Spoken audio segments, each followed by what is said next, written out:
Hermanos, cuando pasamos por pruebas, pasamos por dificultades, muchas veces hay gente que nos condena, ¿verdad? O hay veces que, hermano, hay gente que tiene alguna idea de nosotros, piensa algo sobre nosotros. A veces hay gente que tiene prejuicios de nosotros. Yo le pregunto, hermano, ¿alguna vez te han acusado de algo que no hiciste? Muy bien, sí, hermano. ¿Quién más? A ver. Nos han acusado a veces de algo que no hemos hecho, ¿verdad? Quizás en el trabajo alguien cometió un error y te echaron la culpa a ti. O tal vez, hermanos, en la familia surge un problema y algunos asumen que tú eres el responsable de ese problema, pero no conocen toda la historia. O quizás, hermano, y esto es lo más frecuente en las iglesias, quizás alguien escuchó un rumor de ti y sacaron conclusiones apresuradas, ¿sí o no? Y uno llega a la iglesia y la gente comienza a mirar a ese hermano, a esa hermana, de manera diferente. Ahora, lo más frustrante en todo esto, hermano, lo que muchas veces puede frustrar a una persona, es que estas situaciones, aunque intentes explicarle a la gente cuál fue la verdad, muchas veces las personas ya han formado una idea de nosotros, ¿sí o no? Muchas veces la gente ya ha formado un juicio sobre quién nosotros somos y la gente no está dispuesta a escuchar nuestras excusas. La gente muchas veces no está dispuesta a escucharnos. También eso ocurre en la vida cristiana. De repente vemos que hay un hermano que sufre una crisis económica, o de repente hay un hermano que sufre una enfermedad, de repente hay un hermano entre nosotros que está pasando por una tragedia familiar, y no va a faltar creyentes que cuando lo miren piensen, algo malo habrá hecho este hermano. Dios está castigando a este hermano. Debe tener algún pecado oculto ese hermano. ¿Sí o no? Hermanos, a veces nosotros nos sentimos impotentes de no poder decirle a la gente que somos inocentes, ¿verdad? Que a veces la idea falsa que se van inventando no es verdad. Hermano, y a veces sucede. A veces sucede. Cuando estábamos, hace muchos años ya, yo acá tengo de pastor, creo que casi 11 años ya. Claro, 10 años, un poquito más. Y empezamos los trámites, hermano, para poner el terreno de la iglesia a nombre de la iglesia. Porque el terreno de la iglesia no está a nombre de la iglesia.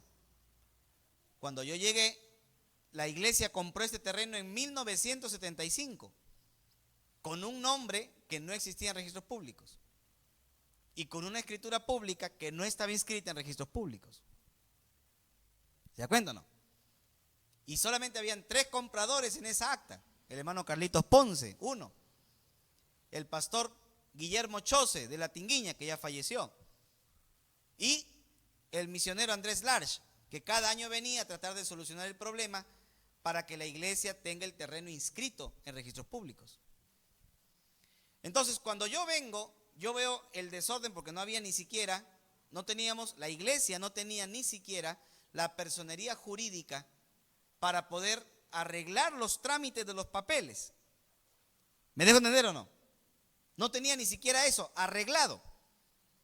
Entonces, cuando yo pretendo arreglar el problema y tener por lo menos un certificado de posesión, la primera decisión que tomamos fue crear una nueva institución, ¿no? Crear una nueva personería jurídica con el nombre con el que se compró el terreno en 1975.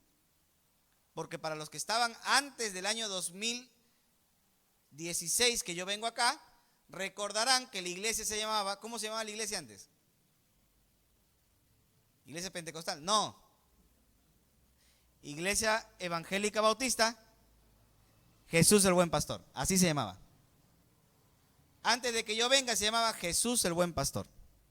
Pero el terreno se había comprado en el año 75 a nombre de Iglesia Evangélica Bautista del Distrito de Santiago. Y ese nombre no existía en registros públicos. ¿Me dejan entender o no? Entonces había que inscribir una nueva personería jurídica con el nombre Iglesia Evangélica Bautista del Distrito de Santiago. Y había que poner una nueva junta directiva. Y comenzamos todos los trámites. Pero no faltaba por allí algunos que comenzaron a decir: el pastor se quiere quedar con el terreno. Y no solamente en la iglesia, comenzó a salir. Y la gente decía: el pastor está firmando, haciendo que los hermanos firmen para quedarse con el terreno. Completamente falso, hermano. Completamente falso. Ahora, yo me sentí impotente de la situación. Porque ¿cómo le explico a todos los hermanos, a todos los vecinos que lo que la gente dice es falso? ¿Sí o no? Hermano, es tan falso que cuando vamos a la municipalidad a inscribir la iglesia con la nueva personería, la personería jurídica de la iglesia está activa, de tal manera que todos los miembros que aparecen en el padrón son dueños de todo lo que hay en la iglesia. Todos los miembros que aparecen en el padrón, no el pastor, todos. ¿Amén o no? Y la lista de los miembros está inscrito en registros públicos. Así que si mañana compramos 5, 10 o 20 terrenos, todos los dueños son toda la asamblea de miembros de la iglesia. ¿Amén o no? Y nos dieron un certificado de posesión a nombre de Abraham Edison Salazar Jauregui. No. Certificado de posesión a nombre de Iglesia Evangélica Bautista del Distrito de Santiago. O sea, la iglesia es dueña de este terreno. ¿Amén o no?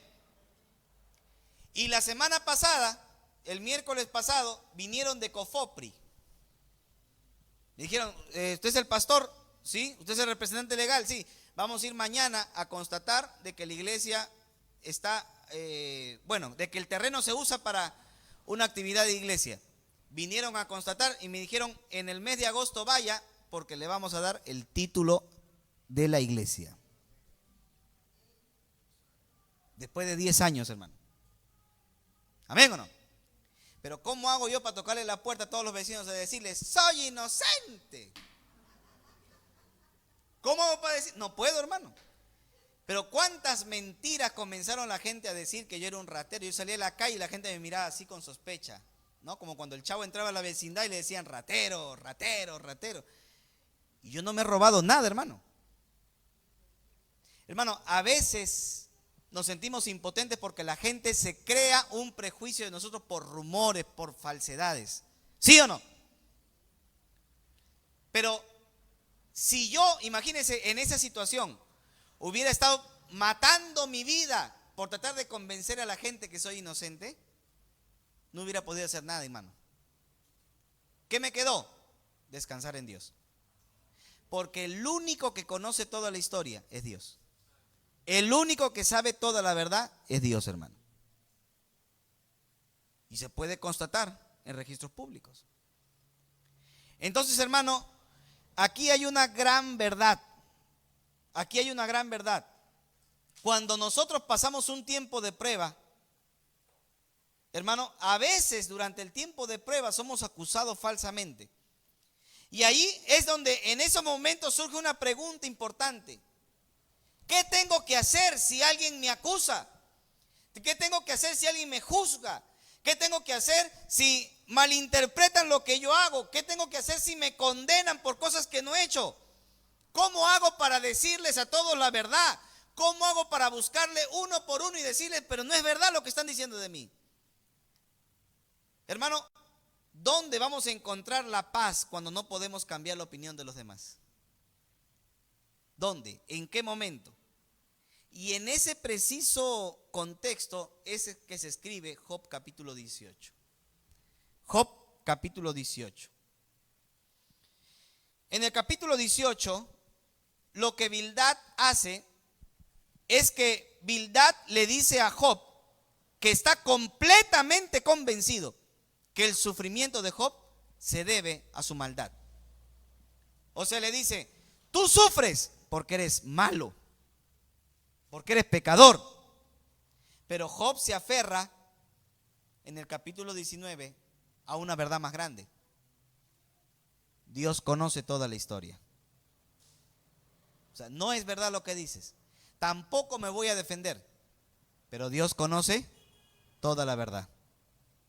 Y esa misma certeza puede sostenernos hoy, hermano. Cuando nosotros enfrentamos juicios injustos, críticas inmerecidas, o a veces nos acusan falsamente de algo. Nuestra paz no depende de que todos sepan la verdad. Nuestra paz depende de que Dios sepa la verdad. Amén.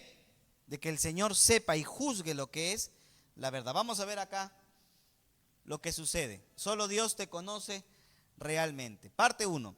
Bildad describe la suerte de los impíos. Capítulo 18. En la primera parte, del versículo 1 al 4, lo que Bildad comienza a decir es, por si acaso, Job, nosotros no somos un grupo de tontos. Nosotros no somos tontos. Nosotros nos damos cuenta de lo que está pasando contigo. Verso 1. Respondió Bildad suita y dijo, ¿cuándo pondrán fin a las palabras? O sea, ¿por qué no te callas? Eso es lo que le está diciendo. Porque recuerde que Job estaba diciendo, soy inocente, Dios me ha tendido su red, Dios me está castigando, yo soy íntegro, yo no sé por qué Dios me castiga. Y lo primero que le dice Bildad es, cállate la boca, pon fin a tus palabras, entiende y después hablemos. No seas necio, ¿cómo vas a hablar de cosas que no sabes?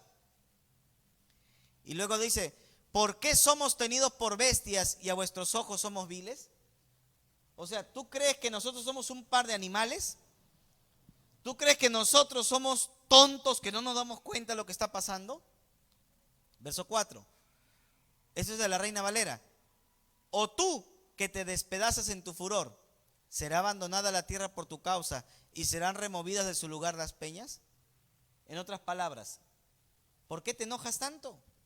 ¿Por qué te molestas? ¿Acaso vas a asustar a alguien con tu molestia? ¿Vas a asustar a alguien con tu enojo? ¿La tierra va a temblar porque te enojes? No le dices, ¿para qué te molestas? Y luego del versículo 5 al versículo 10, Bildad le comienza a decir a Job que la luz de los impíos va a ser apagada y ellos van a terminar siendo destruidos. Versículo 5. Ciertamente la luz de los impíos será apagada y no resplandecerá la centella de su fuego. ¿Qué significa la luz de los impíos? La vida. La luz de los impíos significa la vida de los impíos será apagada. Los impíos van a morir. Verso 6. La luz se oscurecerá en su tienda y no se apagará sobre él su lámpara. Sus pasos vigorosos serán acortados y su mismo consejo lo precipitará. Porque red será echada a sus pies y sobre mallas andará. O sea, cada vez que... ¿Ha intentado caminar sobre mallas? ¿Ha intentado caminar sobre red? Si usted camina se va a caer, porque el pie se le va a enredar, ¿sí o no? Y lo que está diciendo es que el impío camina sobre redes y sobre mallas, porque en algún momento va a tropezar y va a morir. Eso es lo que está queriendo decir. Dice, lazo prenderá a su calcañar, se afirmará la trampa contra él. ¿Qué cosa es lazo prenderá a su calcañar? ¿Qué cosa es el calcañar? El pie, ¿verdad? La planta del pie, el calcañar. Entonces, lazo prenderá su calcañar. Es como cuando usted, por ejemplo, dice, usted viene mañana y dice, voy a jugarle una broma a los hermanos de la iglesia. ¿Y qué hace? Agarra una de esas hilos nylon, ¿no? Hilo de nylon y lo pone ahí en la entrada, lo pone en la parte de abajo. No le estoy dando ideas, ¿ah? ¿Ya? Y vienen los hermanos que no se dan cuenta y comienzan a caerse uno por uno. ¿Por qué? Porque le puso lazo al calcañar. ¿Sí me dejan entender o no? Le puso una pita en el pie para que se caiga, para que se tropiece. Y eso es lo que está diciendo Job. Eso es lo que está diciendo Job. Se afirmará la trampa contra él, como si fuera un animal que está cayendo en una trampa. Su cuerda está escondida en la tierra y una trampa le aguarda en la senda. En otras palabras, lo que está queriendo representar Bildad es que los impíos son como personas que al caminar en la red o al caminar en una malla, su pie se va a enredar y van a caer y van a morir y van a desaparecer. O sea, para los impíos no hay solución. Para los impíos no hay otro camino más que la muerte. más que la destrucción. Eso es lo que le está diciendo Bildad. En la tercera parte de su argumento, del versículo 11 al 21, lo que Bildad le dice es que el terror rodea a los impíos y que Dios destruye sus moradas.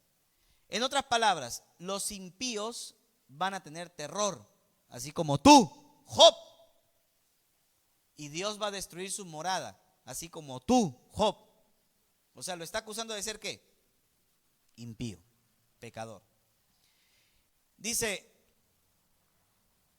de todas partes lo asombrarán temores y lo harán huir desconcertado. ¿Qué significa? Que andará como loco. Va a andar como loco. Usted ha visto la gente que sale a la calle, que están locos, tienen un problema psiquiátrico, comienzan a escuchar voces o gente que les siga, ¿no? ¿Qué dice la Biblia en el libro de Proverbios? Huye el impío sin que nadie lo persiga. Lo que está queriendo decir acá es que temores van a asustar a los impíos. Un impío nunca va a andar con tranquilidad y con paz. No va a poder dormir. Siempre va a andar con miedo a las cosas, ¿no? Que si salgo a la calle me va a agarrar el carro. Que si me quedo en mi casa se va a derrumbar con el terremoto. Y la gente vive de miedo porque son impíos. ¿Qué dice el libro de Proverbios? Lo que el impío teme, eso le vendrá. Entonces lo que le está diciendo es, todos los temores y terrores que tienes es porque eres un impío y tú lo sabes. Serán gastadas de hambre sus fuerzas. A su lado estará preparado el quebrantamiento. La enfermedad roerá su piel y sus miembros devorará el primogénito de la muerte. En otras palabras, yo me he dado cuenta que a los impíos les comienza a salir cosas en la piel, como a ti, Job. Uy, qué casualidad. A los impíos el Señor los castiga con una enfermedad de la piel. A ti también te castigó. Qué casualidad. ¿Y qué dice? Su confianza será arrancada de su tienda. El rey de los espantos, al rey de los espantos será conducido. ¿Ve? ¿Qué significa? Que no va a poder vivir tranquilo en su casa. No va a poder vivir tranquilo en su casa. Y siempre va a haber terror a la destrucción que puede venir. En su tienda morará como si no fuese suya. ¿Qué dice? Hiedra de azufre será esparcida sobre su morada. ¿Qué significa que en su tienda morará como si no fuese suya? No va a encontrar descanso. Cuando una persona vive en otro lugar que no es su casa o duerme en otra cama que no es tu cama, ¿duermes tranquilo? No, ¿verdad? Porque cama hay una sola, ¿verdad? Entonces, ¿qué está diciendo allí? Que no va a poder encontrar descanso. Abajo se secarán sus raíces, arriba serán cortadas sus ramas. Está ejemplificando a una persona como un árbol. La Biblia siempre ejemplifica a las personas con árboles. Si son personas buenas, son árboles buenos que dan frutos buenos. Si son personas malas, son árboles malos que dan frutos malos. Entonces, el justo será como árbol plantado junto a corrientes de aguas que su hoja no cae, da fruto a su tiempo, su hoja no cae y todo lo que hace prosperará. ¿Ve? Pero los impíos son como árboles secos que serán arrancados y destruidos. Esa es una imaginería poética bíblica en todo el Antiguo Testamento. Se compara a las personas con árboles. Y en este caso los impíos son como árboles cuyas raíces se secan y cuyas ramas serán ¿qué? Cortadas. ¿Ve? Su memoria perecerá de la tierra. Cuando los judíos mueren y son personas que han sido honorables y respetuosas, y en una conversación cualquiera se menciona el nombre de alguien que ha sido judío y que ha sido honorable, la frase que los judíos repiten es: sea su nombre y memoria recordados. Por ejemplo, si dos judíos están conversando, ¿no? Y mencionan, no sé, por ejemplo, mencionan al rabí Akivá, ¿no? Entonces ellos dicen, así como el rabí Akivá, sea su nombre y memoria recordados. Y continúan hablando lo que tienen que decir.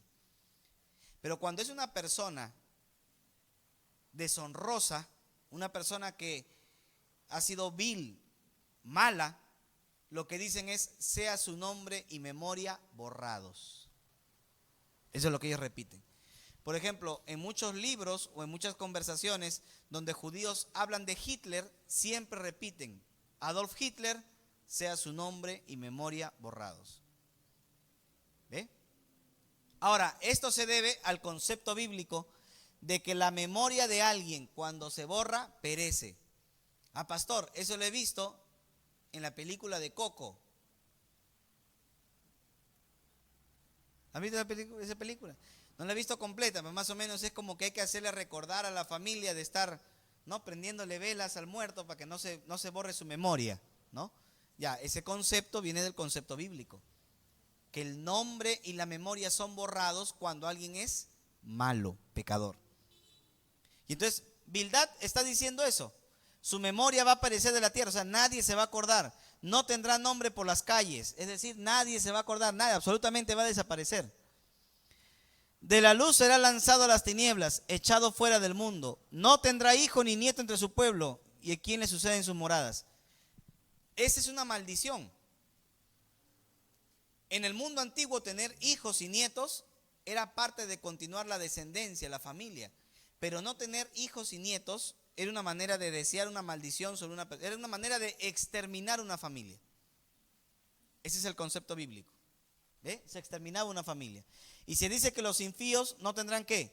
Hijo ni nieto. Sobre su día se espantarán los de occidente, pavor caerá sobre los de oriente. Ciertamente tales son las moradas del impío, este será el lugar del que no conoce a Dios. En otras palabras, todo va a ir mal. Lo que haga va a tropezar. Nadie se va a acordar de su nombre. No va a vivir en paz en su casa. Siempre va a tener temor a las cosas malas. Y al final se va a morir. Ese es el argumento de Bildad. ¿Ok? Entonces, Bildad le está diciendo: tú eres pecador, Sote. Tú eres pecador. No hay otra causa, no hay otra razón. Porque todo lo que tú estás pasando se debe a tu maldad. Ahora viene la segunda parte. Job va a replicar. Job va a contestar lo que está diciendo Bildad. Porque Job era inocente. Y el argumento de Job en el capítulo 19 es que Dios lo va a justificar. ¿Qué significa justificar? O sea que Dios va a declararlo justo. En otras palabras, lo que Job está diciendo es: tú me acusas de impiedad, pero un día Dios va a decir que yo era justo. Un día Dios va a decir que yo era inocente. Un día Dios va a decir que yo no era culpable de lo que me acusan. Ese es el argumento de Job, que un día Dios lo va a justificar.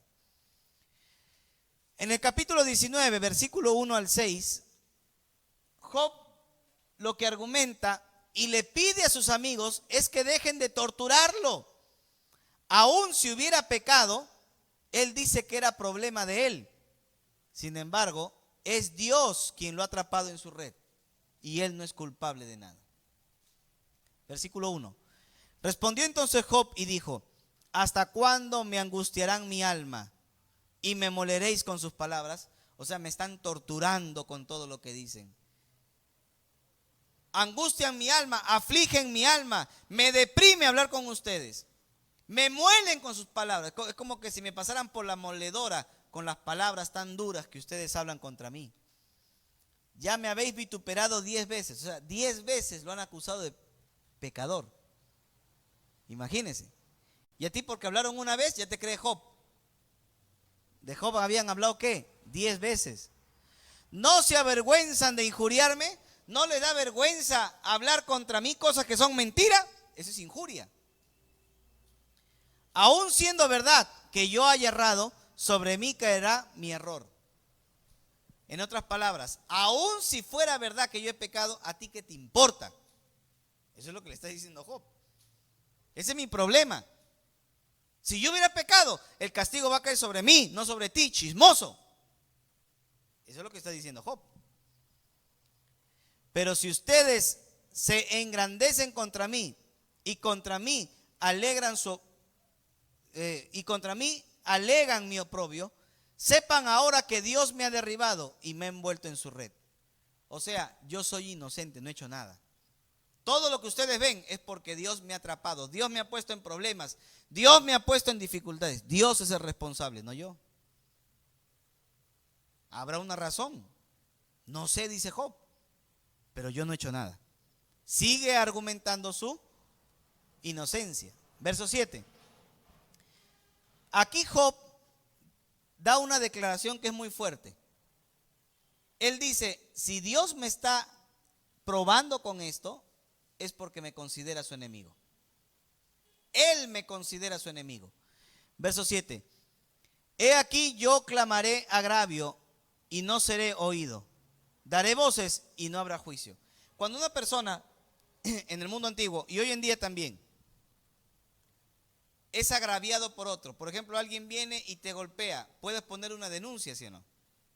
Por agresión. Es absolutamente válido. ¿Ve? Se puede ir a un juicio. Pero ¿qué dice acá? Ve. Dice, yo clamaré agravio y no seré oído. O sea, no va a haber juicio. Nadie me va a ayudar.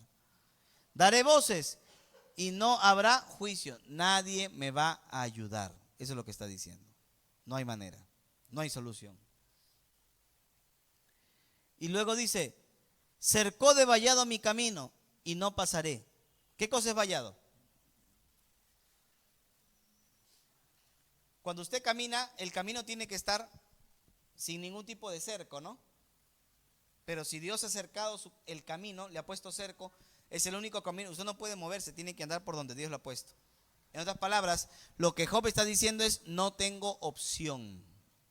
Eso es lo que Job está diciendo, no tengo opciones de ir a otro lugar.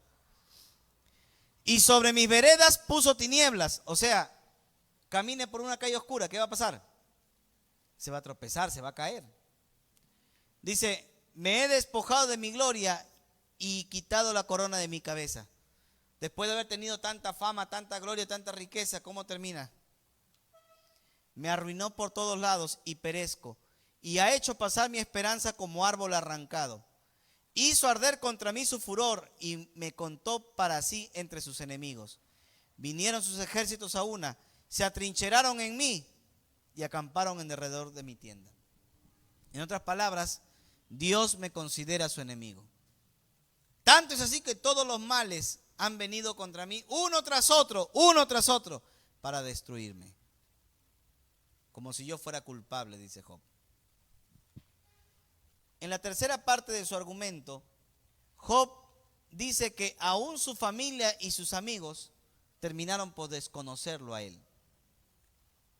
Y dice versículo 13, hizo alejar de mí a mis hermanos y mis conocidos como extraños se apartaron de mí. O sea, terminó estando solo. Ni sus amigos, ni sus hermanos, nadie quería andar con Job, ni su familia. Mis parientes se detuvieron, mis conocidos se olvidaron de mí. Los moradores de mi casa y mis criadas me tuvieron por extraño. Por forastero fui yo a sus ojos. O sea, ni siquiera las criadas a las que trabajan conmigo en mi casa se dan cuenta quién soy yo. ¿Por qué? Porque estaba delgado, enflaquecido, porque estaba enfermo, muriendo. Nadie se acordaba quién era él. Y dice, llamé a mi siervo y no respondió. Nadie le hacía caso, hermano. El único, los perros son fieles, ¿no? Tú pateas un perro y el perro luego viene y todavía te quiere, ¿no? Pero ni la familia, hermano, la familia se va. Y dice, y mi propia boca le suplicaba. Mi aliento vino a ser extraño a mi mujer, aunque por los hijos de mis entrañas le rogaba. En otras palabras, ni mi mujer me reconocía. Ni mi mujer sabía que yo estaba allí. Aún los muchachos me menospreciaron. Al levantarme hablaban contra mí. O sea, hasta mis hijos me trataban mal. Mi esposa me trataba mal. Todo. ¿Recuerda la esposa qué le dijo? Maldice a Dios y mejor muérete rápido, le dice. Muérete rápido. Para así no tener que estar cuidando a un viejo como tú. Muérete. Así le dice la mujer. Terrible. Todos mis íntimos amigos me aborrecieron. Los que yo amaba se volvieron contra mí. Mi piel y mi carne se pegaron a mis huesos. He escapado con solo la piel de mis dientes. ¿Qué significa he escapado con solo la piel de mis dientes? O sea, he escapado por un pelito, pero estoy ya por morir. No tengo ya músculo. Cuando una persona está enferma y está adelgazando, ya no pierde el músculo, ¿no? Y comienza a pegarse la piel al hueso. Eso es lo que está diciendo Job. Ya voy a morir, pero yo no soy culpable. En la siguiente parte de su argumento, lo que le pide a sus amigos es: tengan misericordia de mí. Oh, ustedes, mis amigos, tengan compasión de mí. Tengan compasión de mí, porque la mano de Dios me ha tocado. ¿Por qué me persiguen como Dios y ni aún de mi carne se sacian? En otras palabras, ustedes son mis amigos. Ayúdenme. En vez de estar hundiéndome, acusándome como si fuera verdad lo que ustedes dicen. Recuerde Job capítulo 1. No había hombre más justo que Job en toda la tierra. Era un hombre que había hecho lo bueno, pero que no entendía la razón de su sufrimiento. En el versículo 23, Job anhela de que lo que va a decir ahora se escriba para siempre, porque él estaba convencido que un día Dios iba a reivindicar su reputación. Versículo 23. ¿Quién dice ahora que mis palabras fuesen escritas? ¿Quién dice ahora que se escribiesen en un libro, que con cincel de hierro y con plomo fuesen esculpidas en piedra para siempre? Cuando algo se quería escribir y no quería que se borrara, no se podía escribir en papiro, no se podía escribir en pergamino, porque el pergamino y el papiro se puede borrar. Se tenía que escribir en piedra. Y con cincel se escribía en piedra. ¿Se da cuenta o no? Por eso es que los 10 mandamientos se escribieron ¿dónde? En tabla de piedra. No porque no tuviera papiro.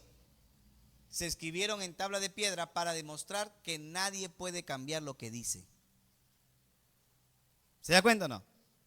Y acá Job está diciendo: ¿cómo quisiera que lo que voy a decir lo escriban con cincel, con plomo, en hierro, que nadie lo pueda cambiar? Para siempre tiene que escribir. ¿Y qué cosa iba a decir él? Se supone que si él anhela que lo que va a decir nadie lo cambie, es porque lo que va a decir es muy importante, ¿no? ¿Y qué dice él? Versículo 25. Yo sé que mi Redentor vive. ¿Y quién era su Redentor, hermano? ¿Quién era su Redentor? ¿Dios? La palabra Redentor aquí es la palabra Goel. Goel. ¿Y qué significa Goel? No Joel, sino Goel. ¿Qué significa Redentor? La palabra Goel en el Antiguo Testamento se usaba para el que redimía la sangre. Te voy a poner un ejemplo.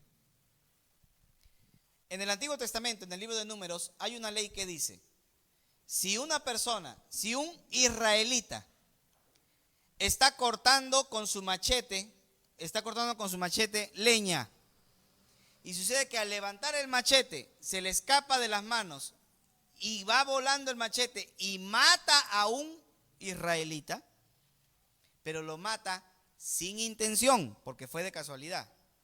¿Estamos de acuerdo o no? Entonces, ¿qué tiene que hacer? Él tenía, ese israelita, siendo inocente, tenía que irse a una ciudad de refugio, es decir, una ciudad donde iban criminales que no eran culpables, pero tenían que pasar por un proceso de juicio. ¿Me dejan entender o no? ¿Por qué? Porque la familia de la víctima que había muerto se enteraba quién había sido el culpable y muchas veces buscaban a un familiar de ellos para que vaya a redimir la sangre del muerto. Esa persona que tenía la autoridad de redimir la sangre del muerto se le llamaba Redentor.